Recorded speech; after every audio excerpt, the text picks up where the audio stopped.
दिल्ली के जंतर मंतर स्थित NDMC convention centre में सरदार पटेल यूनिटी रन कार्यक्रम का भव्य आयोजन किया गया। कार्यक्रम में बीजेपी के राष्ट्रीय अध्यक्ष और केंद्रीय मंत्री जेपी नड्डा, केंद्रीय मंत्री मनसुख मांडविया, बीजेपी राष्ट्रीय महासचिव सुनील बंसल सहित कई वरिष्ठ नेता मौजूद रहे।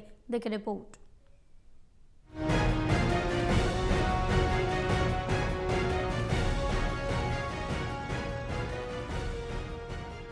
दिल्ली के जंतर मंतर स्थित एनडीएमसी कन्वेंशन सेंटर में सरदार पटेल यूनिटी रन कार्यक्रम का भव्य आयोजन किया गया।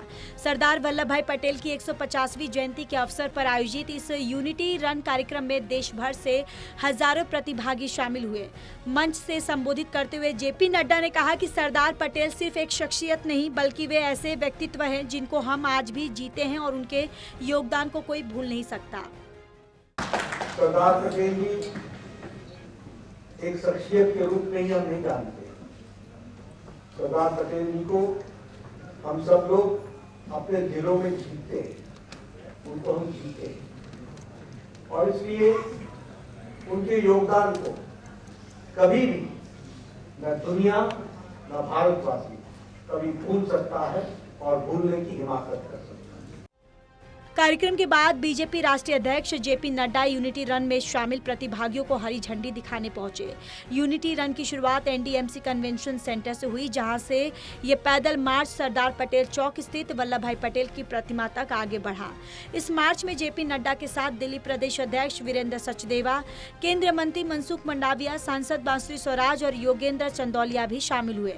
सभी नेताओं ने पैदल मार्च करते हुए सरदार पटेल की एकता और राष्ट्र निर्माण में भूमिका को याद किया। देश के लौह पुरुष कहे जाने वाले सरदार वल्लभ भाई पटेल की 150वीं जयंती के अवसर पर लगातार बीजेपी की तरफ से यूनिटी रन के जो है कार्यक्रम आयोजित किए जा रहे हैं। इसी कड़ी में आप देखेंगे इस वक्त दिल्ली के संसद मार्ग में हम लोग मौजूद हैं, जहां पर बीजेपी के राष्ट्रीय अध्यक्ष जेपी नड्डा, दिल्ली बीजेपी अध्यक्ष वीरेंद्र सचदेवा, केंद्रीय मंत्री मनसुख मांडविया, बीजेपी सांसद बांसुरी स्वराज, योगेंद्र चंदौलिया समेत कई सारे बीजेपी के नेतागण, बड़े नेतागण जो है यहाँ पर पैदल एक यूनिटी मार्च करते हुए नजर आ रहे हैं। और ये जो मार्च है दरअसल इसका गुजरात यात्रा गंगा प्रवाह के नाम से इसका जो है फ्लैग ऑफ आज किया जा रहा है।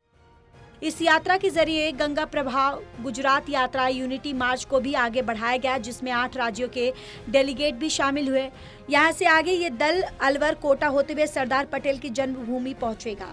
लगभग 300 डेलीगेट्स इस यात्रा पर रवाना हुए, जिन्हें बीजेपी नेतृत्व की ओर से फ्लैग ऑफ किया गया। वहीं सरदार वल्लभ भाई पटेल पर बोलते हुए सांसद योगेंद्र चंदौलिया ने कहा, जितना सम्मान सरदार पटेल को मिलना चाहिए था उस समय कांग्रेस पार्टी ने नहीं दिया। प्रधानमंत्री नरेंद्र मोदी जी ने सरदार पटेल 150 उनकी जयंती के ऊपर एक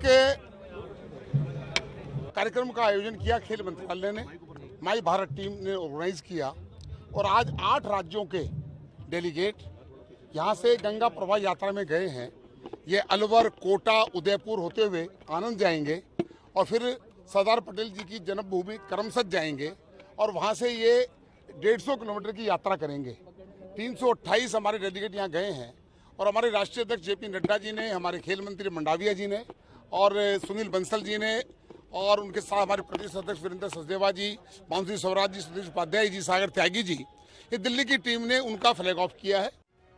सरदार पटेल की विचारधारा और राष्ट्रीय एकता के संदेश को आगे ले जाने के उद्देश्य से शुरू हुई ये यूनिटी रन राजधानी से आगे पूरे देश में विस्तार लेती चलेगी। बीजेपी का दावा है कि प्रधानमंत्री नरेंद्र मोदी के नेतृत्व में देश सरदार पटेल के सपनों का मजबूत और विकसित भारत बनने की दिशा में आगे बढ़ रहा है। सहयोगी राकेश के साथ दिल्ली से विशाल सिंह।